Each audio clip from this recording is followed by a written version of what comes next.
Hello mga Bessie! Merry Christmas! Today, nagluto ako ng aming Christmas dinner. Hindi tulad nung nakaraang Christmas na simple lang, mas marami. Ngayon, eto lang. May pansit para sa long life, fried chicken na favorite ng mga bata. Minudo, apritadang baboy na talagang pang Pinoy ang lasa. At syempre, ang cake, yung isa bigay ng company namin. Tapos yung isa binili pa. Kaya ayan, naging dalawa ang cake bongga kahit simple lang basta may cake. Munting salo-salo lang ng aming pamilya mga besi kahit hindi uso ang Pasko dito sa Japan. Naghahanda pa rin ako, hindi dahil kailangan, kundi dahil gusto ko.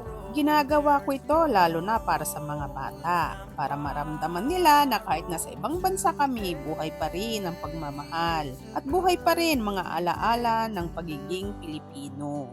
Alam ko hindi tradisyon ng mga Japanese ang Christmas at alam ko rin na hindi lahat ay nagdiriwang ng Pasko. Kanya-kanya tayo ng paniniwala, kaya respeto lang sa bawat isa. Kung nagdiriwang ka, masaya ako para sa'yo. Kung hindi, nirirespeto ko rin yon. Ito ang aral mga besi, hindi nasusukat ang Pasko sa dami ng handa o sa kung nasaan ka man sa mundo.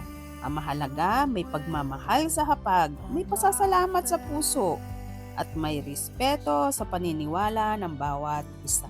Ang tunay na diwa ng Pasko ay hindi nasusukat sa magagarang dekorasyon o mamahaling regalo, kundi sa pagmamahalang pinagsasaluhan sa hapag, pasasalamat sa puso, kabutihan sa kapwa, at respeto sa paniniwala ng bawat isa. Saan man tayo naroroon sa mundo, kapag may pagmamahal, respeto at pagkakaisa, buhay na buhay ang diwa ng Pasko.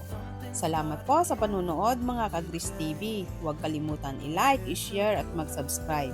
Kita-kits sa susunod kong vlog. Bye-bye!